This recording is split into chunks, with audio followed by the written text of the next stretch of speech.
Comparé au confort hivernal, le confort estival est souvent oublié.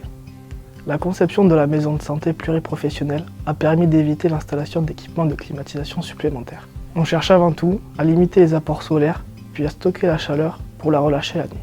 Plusieurs systèmes très peu énergivores permettent de rafraîchir le bâtiment et d'atteindre des objectifs très satisfaisants. Le premier est la surventilation naturelle nocturne qui permet de profiter d'un air qui refroidit le bâtiment.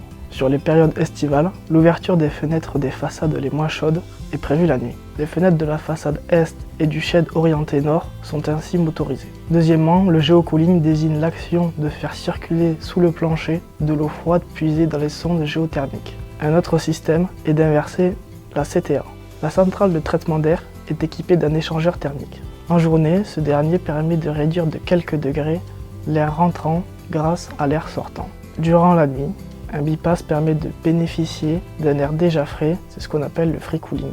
Et il y a aussi d'autres dispositions à prendre qui ne sont pas véritablement des systèmes et qui permettent de participer au refroidissement de la MSP. Un exemple, c'est l'inertie thermique, qui est la capacité d'un matériau à stocker et restituer la chaleur. Cet effet permet de limiter les variations de température du bâtiment. En journée et en saison chaude, les murs intérieurs en béton terre accumulent la chaleur et évitent que l'air ne se réchauffe. Cette masse thermique restitue les calories durant la nuit, elle est rafraîchie grâce à la surventilation nocturne. En science, on parle de convection.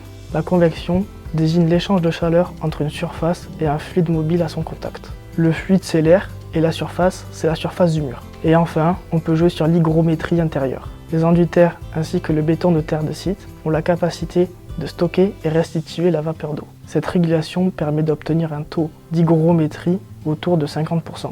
La sensation de confort dépend de l'humidité relative dans l'air. Ce phénomène permettra d'éviter la sensation de chaleur lourde.